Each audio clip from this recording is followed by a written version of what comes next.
theory. Let's talk about it. But anyway, so two of his most dedicated people were Sioux Indians. And it doesn't matter what source you look at as far as Jesse goes, it's well known that he knew several of the various tribes' languages. Okay, well, we're talking about writings on the rocks attributed to... You could have put that in earlier, or we could just do another segment. Anyway, now, there's no question that they're identical to the Ojibwa Sioux glyphs, okay? Okay. Well, every one of these glyph sites that have been found so far, with one exception, you'll find them near a mining area and a railroad, okay? Okay. In other words, there had to have been a reason to be in the area. Well, you've heard of the Navajo code talkers. Yeah, but... Well, why wouldn't they have something like that in the Civil War? Yeah. And it could be the outlaw code talkers. I can put Jesse James, according to one source, in every location where these mystery glyphs are found. Okay, I'm here with Dan Lowe. Today we're going to talk about Jesse James. And I'm going to let Dan talk about what he thinks is interesting about Jesse James, or things that maybe your pet peeves about what other people believe, or things that stand out in your mind. What do you think is important for people to know about Jesse James? I think the most important thing is that he wasn't exactly, not even close to what the academic world has turned him into, and it's largely because of the misunderstanding of what the Civil War was all about. Right. And what was actually going on. So it's kind of like the narrative was controlled by those who won the war, basically. Yeah. In a sense. Yeah, the victor writes the history. You know, the people are all in an uproar right now, and you know, you hear it all over the internet. You know, we're losing our rights. They're taking our rights. They're, you know, you can't lose your rights. No one can take your rights. The only way you can lose them is if you voluntarily give them up. Right. Okay? Yeah. Now, in the Civil War, all that was, it's the same thing they're trying to do today. Conquer and divide. They create a conflict between two groups of people. In this particular case, the North and the South. They lead everybody to believe that it's all about slavery, and it survived clear up until today, 150 years later. Everybody still thinks the Civil War was all about freeing the slaves. In reality, it wasn't even an issue. In fact, it was more of an issue of creating slavery. And what I mean by that is not, you know, ball and chain on the ankle and whips and forced labor. I'm talking about bondage and captivity.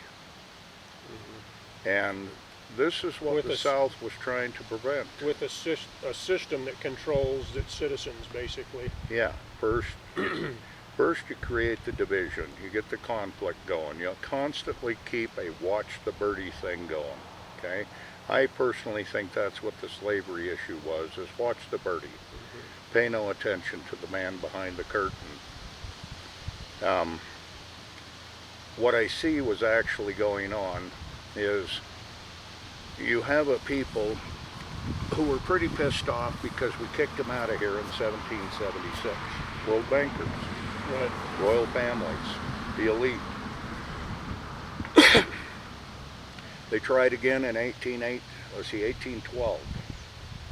And apparently the people weren't asleep enough. And then in 1862, the people were sufficiently asleep to pull it off, and they were successful. The objective was to take control of our fiat system, or set the stage to be able to do that. It is the reason why President Lincoln was assassinated, because quite frankly, he would have been one of the best witnesses against him. Mm-hmm. We know that Booth, what was his first name? Frank, no, not Frank. Who cares? Yeah, it'll come here. We'll think of it while we're there. Yeah. We know that Booth killed him, but if you go do a little bit of research on the internet that you think would be sufficient, you come to the conclusion, or they, the people who provide this information, they come to the conclusion that Booth was working for the KGC, or that he was representing the South. Those who were in control of the Southern armies and the secret operations and so forth, they didn't want Lincoln dead. Yeah. They didn't want him dead at all. In fact, they were just as shocked as anyone else when he ended up being shot. Booth was too much of a loose cannon in order to bring him into the KGC. I prefer to call it the Confederate Underground. KGC just sounds a little too James Bondish for me. Well, the issue mostly was states' rights versus a federal government in having the most control. Well, see, that's another Part thing. of it. Everybody looks at that word federal like it's some Americanized word. Right.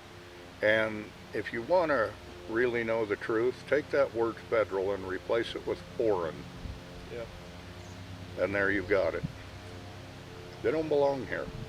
Well, one of the biggest problems we have in our government today is that the quote-unquote federal government controls so much of it that we've become top-heavy with government and regulation, and we've lost our rights to life, liberty, and the pursuit of happiness to these globalists. Well, once again, and not to dig at you, but once again, we didn't lose them. We Well- voluntarily gave them up.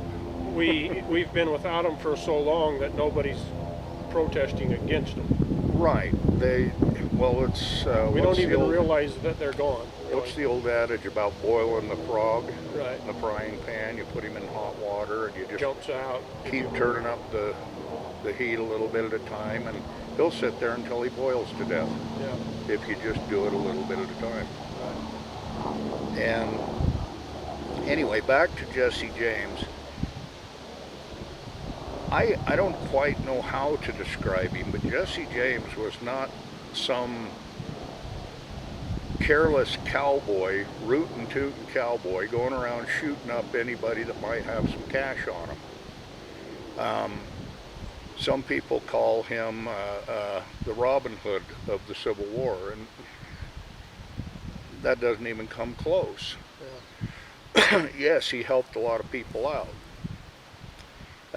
There's a lot of stories out there about Jesse James' gang robbed a stagecoach. Well, if they did, it was probably Wells Fargo. Mm-hmm. But their only targets were the banks. Banks and the railroads that were owned by the elite who were attached to those over in England. Mm-hmm.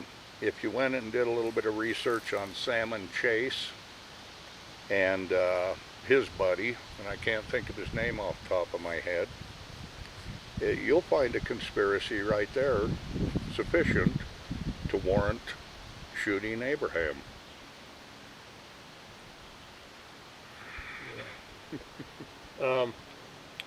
So what about the cache sites that they left all over and these mystery glyphs and things around some parts of the United States? Do you think those are Jesse James related, or?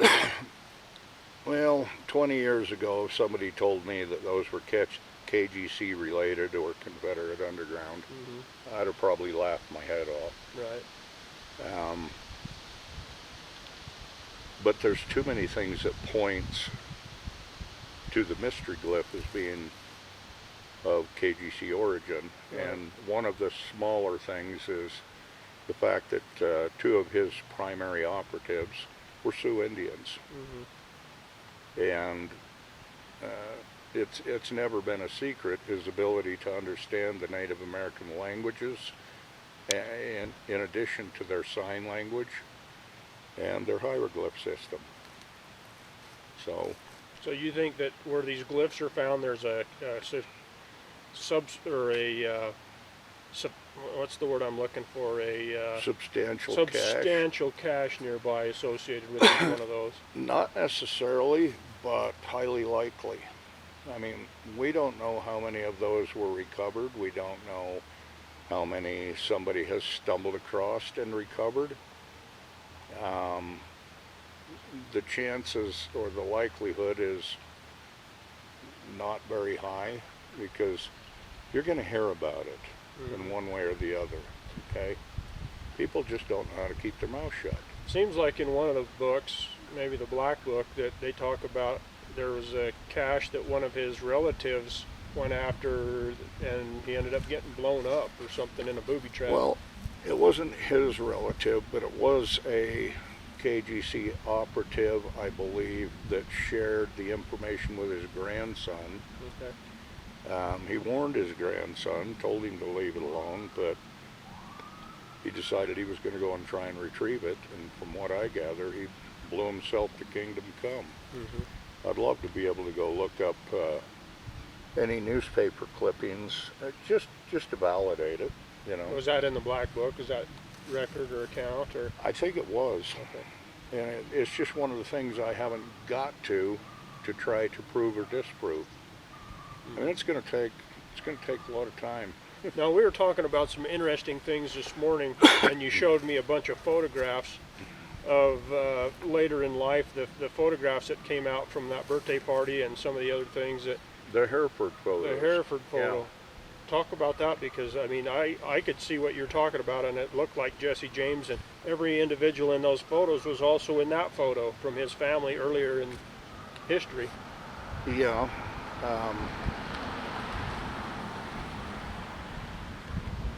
The way that I stumbled across that is, you know, I was a little anxious to see photographs of people such as Captain Harrison Trow, because in the Black Book it talks about how when Jesse staged his own death and shot Charlie Bigelow, that he returned to the scene dressed as Harrison Trow, Captain Harrison Trow, sent by,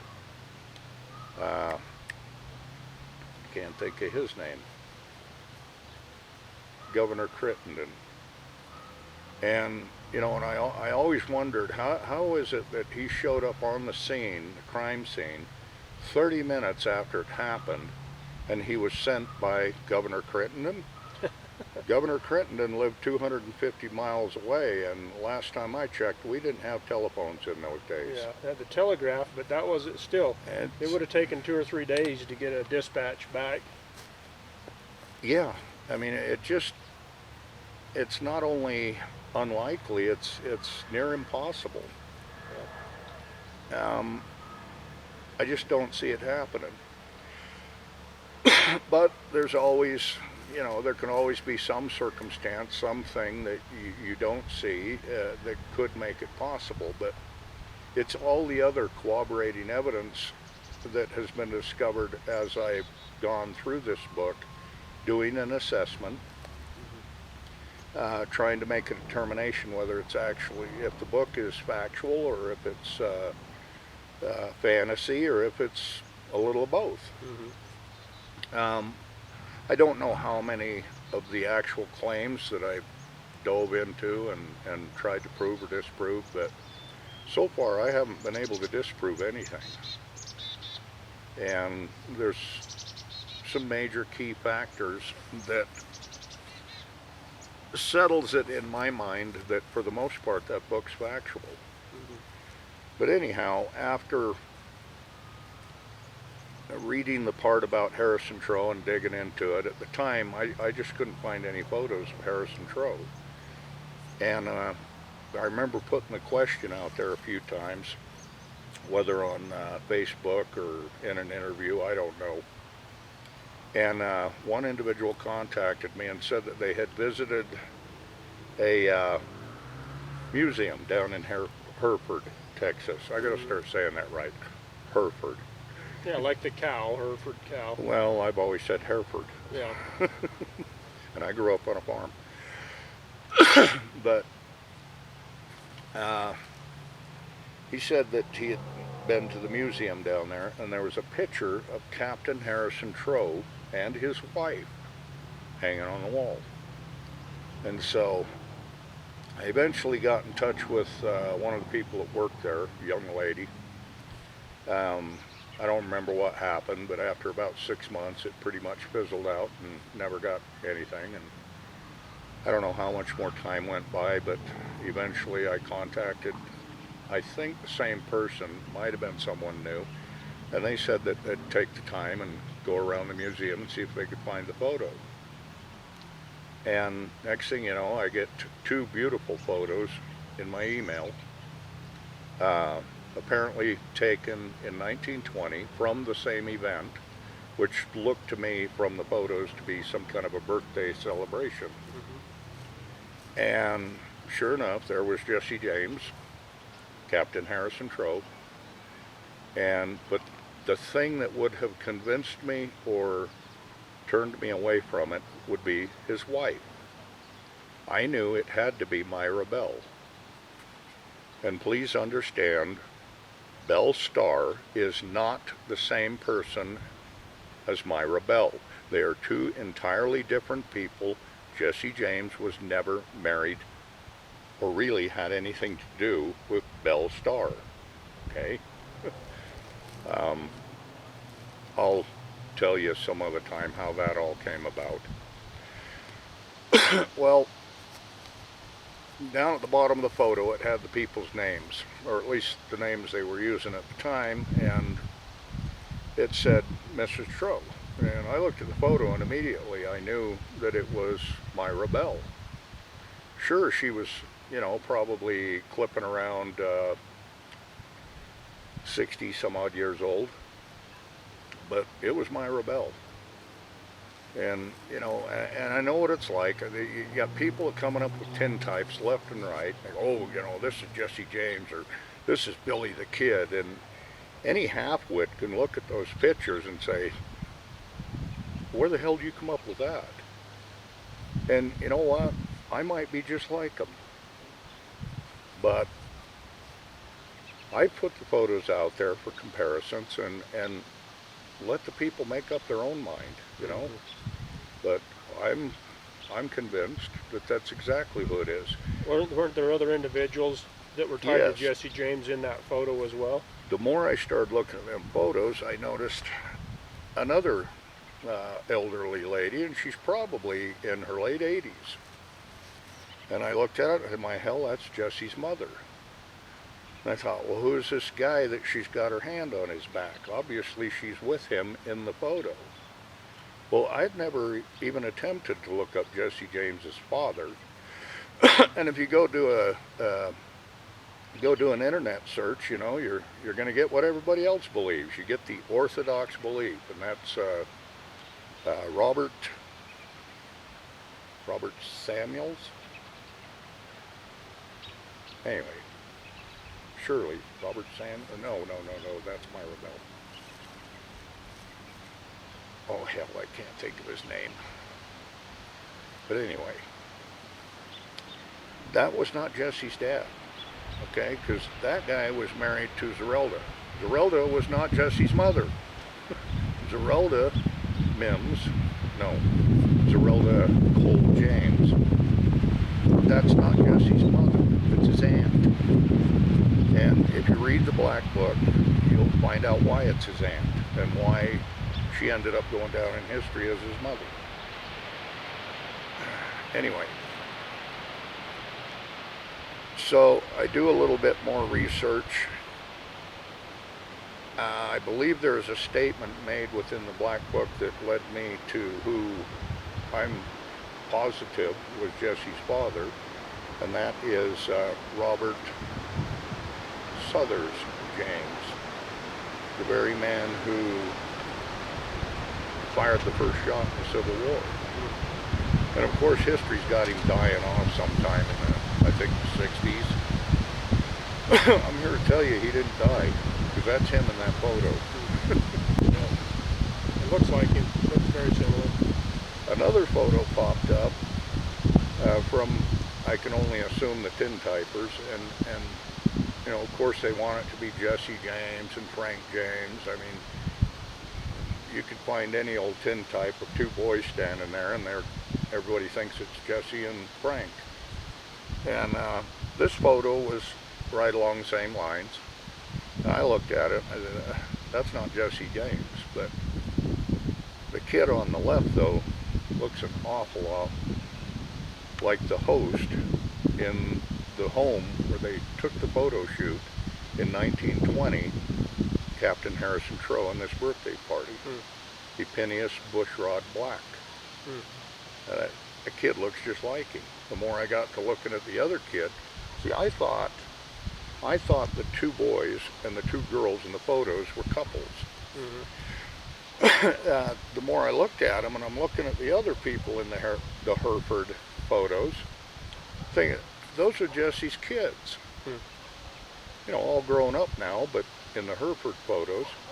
And I'm pretty sure all four of them's in that photo. That's interesting. It's just, you got to see it. I don't expect anybody to believe it, okay? Because I'm sitting here listening to myself, and I sound like the very people who contact me and send photos to me and say, what do you think? Is this Jesse James? And if I tell them no, they get all pissed off and tell you how wrong you are. And don't contact me then. Yeah. You know, if you can't handle the answer I'm going to give you.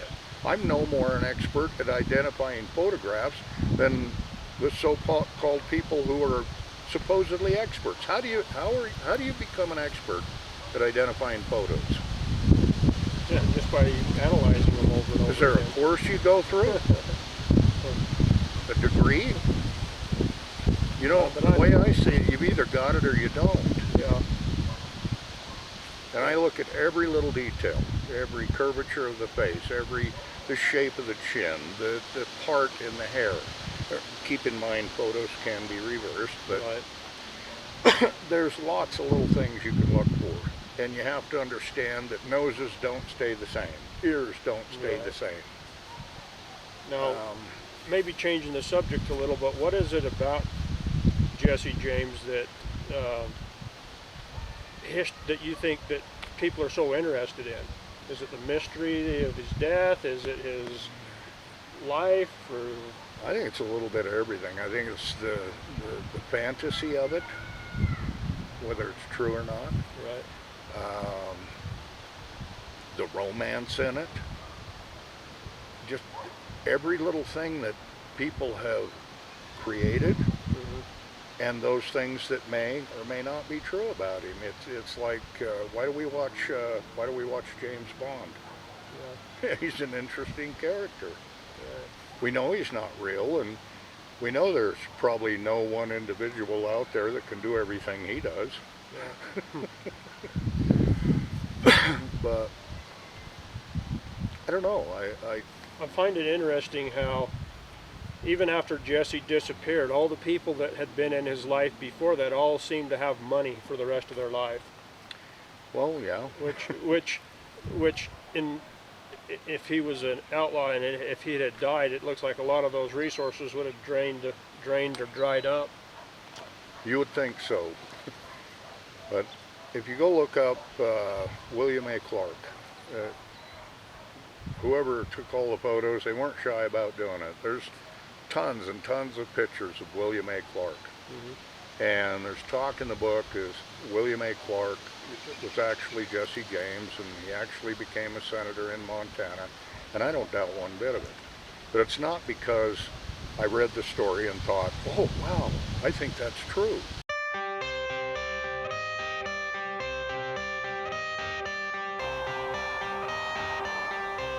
All right. Dan just found Jesse's last bottle.